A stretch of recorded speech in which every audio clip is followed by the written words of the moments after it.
स्वागत है भी आपका मेरे चैनल लर्न कोडिंग विद भाई पे। मैं हूं रोहित आज़ाद मलिक। और भी आज हम नेक्स्ट जेएस की सीरीज़ में ही सेशन स्टार्ट कर रहे हैं। उसमें हम आज एक और इंटरेस्टिंग टॉपिक पढ़ेंगे आपकी राउटिंग से रिलेटेड। ठीक है भाई, लास्ट क्लास में हमने कराया था कि भाई आपको फाइल बेस्ड राउटिंग कवर हो गई है, नेस्टेड राउटिंग कवर हो गई है, डायनेमिक राउटिंग कवर हो गई है।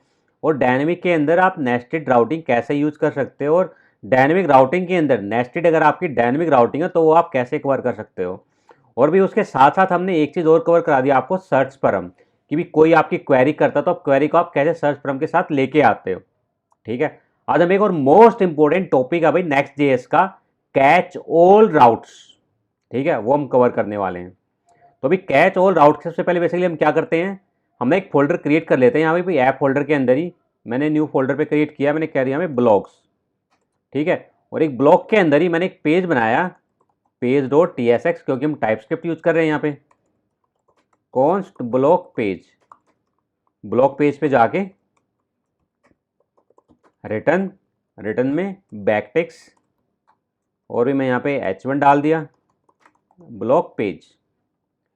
और ब्लॉक पेज मैंने एक सिंपल यहाँ पे टाइप किया, एक्सपर्ट डिफॉल्ट और भी ब्लॉक्स पेज।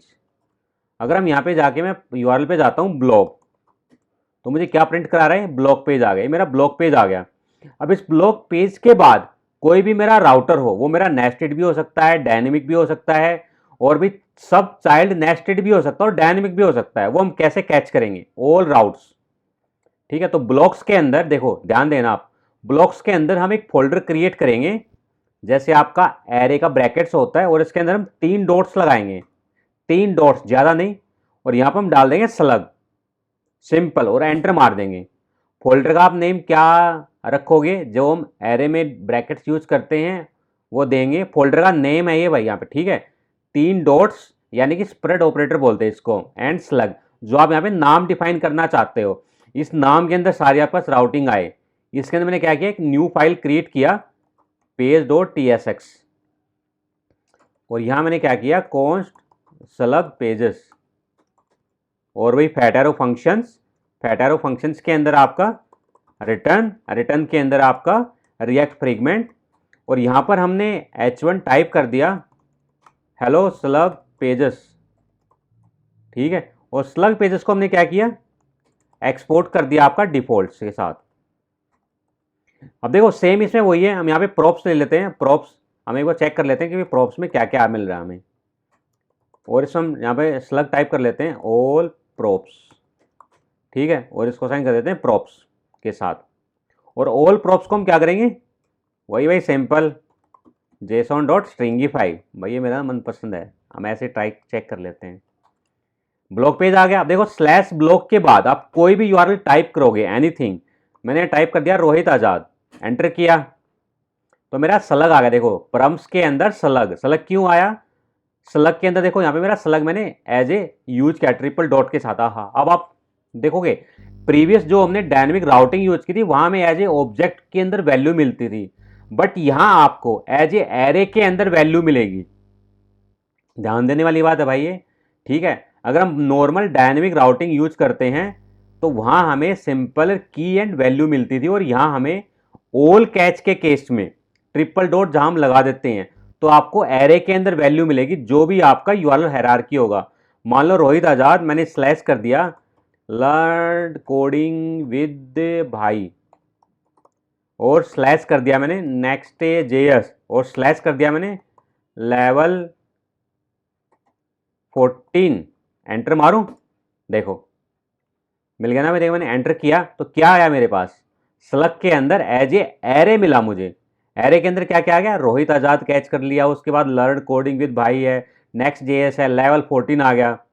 ठीक है भाई, तो सारे हम कैच कर सकते हैं, किससे, ट्रिपल डॉट से। मुझे नहीं पता कि URL का स्ट्रक्चर क्या हो सकता है, कैसे आ सकता है, हम यहाँ पे लगा सकते हैं। अब सपोज करो मेरे को वैल्यू प्रिंट करानी है, ठीक है, सारी की सारी है, कितनी सारी वैल्यू आपको प्रिंट करानी है, कुछ नहीं करना, सिंपल बेसिकली मुझे यहाँ पे चेक भी लगाना है। मैं अगर चेक करूँ इफ, क्या चेक करना है मुझे यहाँ पे, मैं स्पेशली यहाँ पे डाल देता हूँ कि भाई मेरा जो राउटर है वो क्या है। सबसे पहले तो कॉन्स्ट किया मैंने CATCH catch router length, simple है, ऑल प्रोप्स, ऑल प्रोप्स के बाद आपका परम्स, पैरम्स पे जाएगा और पैरम्स के अंदर क्या आपका स्लग है, स्लग। अब स्लग आ गया, स्लग में क्या चेक करना, मैं अगर लेंथ चेक करूं, लेंथ, इसकी लेंथ कितनी है, अभी इफ कंडीशन को हम हटा देते हैं और अगर मैं यहाँ पे लेंथ चेक करूं कि भाई मेरे को यहाँ पे लेंथ को प्रिंट कराओ, कितनी लेंथ आ रही है, 4, यानी मेरा 4 लेवल यहाँ पे राउटिंग आ चुका है। और मुझे यहाँ पे चेक लगाना हो कि अगर मेरी 4 लेंथ राउटिंग है, 3 लेंथ राउटिंग है, 2 है, 1 है, तो उसके बेस हम एपीआईस वगैरह कॉल करना है, डेटा लेके आना है, डालना है। अब सपोज करो अगर मैं यहाँ पे डाल देता हूँ, इफ कंडीशन लगा देता हूँ, यहाँ पे इफ कंडीशन लगाया, कैच कैच ऑल राउट लेंथ, LENGTH लेंथ, भाई स्पेलिंग थोड़ा ना मिस्टेक होगी, ठीक है। अब कैच ऑल राउट जो लेंथ है मैं यहाँ पे चेक कर सकता हूँ, ट्रिपल इक्वल अगर 2 है तो मेरा क्या जाए, कोई भी कंडीशन वगैरह एपीआई वगैरह कॉल करानी हो, एल्स इफ अगर मेरी ज़्यादा है या 4 है तो ऐसे आप यहाँ पे ना डायनेमिक अपना भाई डेटा वगैरह जो भी रूल लॉजिक है एक्स्ट्रा कॉल कर सकते हो। या सिंपल अगर आपने इफ एल्स भी यूज़ नहीं करना है, सिंपल यूज़ करना है, क्या यूज़ करना है, मैंने कर दिया कॉन्स्ट माई टू फंक्शन, ये आपने एक फंक्शन बनाया जिसमें कि आपकी एपीआईस वगैरह जाएंगी और डेटा वगैरह जाएगा और आपने कॉल करना है। ये सपोज करो मैंने बनाया माई टू फंक्शंस रिटर्न, जो भी आपका डेटा वगैरह है आपने रिटर्न करा दिया और ये फंक्शंस आपका कॉल होगा। कब कॉल होगा, जब मेरा अगर कैच राउट है and catch route dot length triple equal to मेरी 2 है, टर्नरी ऑपरेटर, तो मेरा ये फंक्शंस कॉल हो जाए, नहीं तो भाई ब्लैंक रहे या नल रहे। या आप यहाँ पे भी फिर से दोबारा से चेक लगा सकते हो, कैसे चेक्स मैं आपको दिखाता हूँ सिंपल वे में, भाई ये भी आपको आना चाहिए, ठीक है। लेंथ अगर मेरी यहाँ पे आ गई, अब अगर 3 है तो मेरा भाई ये फंक्शन कॉल हो, अदरवाइज लेंथ चेक करो, अगर इसकी लेंथ 4 है तो भाई मेरा ये फंक्शन कॉल करो, सॉरी इसको हम यहाँ पे ऑटरनरी ऑपरेटर आएगा भाई, ठीक है, अदरवाइज नल। ये आपकी कंडीशन बन गई।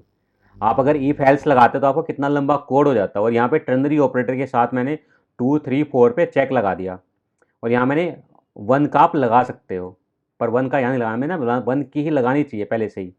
मैं यहाँ पे कर देता हूँ 1, यहाँ पे लेंथ की 2 कर दी हमने, यहाँ पे हमने 3 कर दी, कि अगर 3 से ज़्यादा हो तो आपका इस कंडीशन में जाए जो भी आपने चेक लगाना हो, ठीक है भाई।